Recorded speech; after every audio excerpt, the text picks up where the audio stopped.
бақыт, қазыналы үй береке. Атаның жүрсе тілеушің болып, үйіңде мереке. Ей, жан-жарың жүрсе жалауың болып, ұл-қызың жүрсе жаныңда.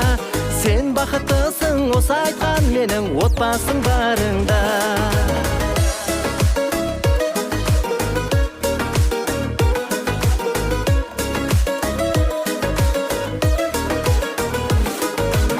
Отбасы қымбат әрбір адамға, ол жайлы ойлар әрбір адамда. Отбасы байлық саған мағанда, солармен өте уақытың. Жаныңа жақын жан деп білетін, амандығыңды ойлап жүретін, қуанышыңды тойлап жүретін. Отбасы сенің бақытың. Отбасың аман болса мың бақыт, қазыналы үй береке. Атаның жүрсе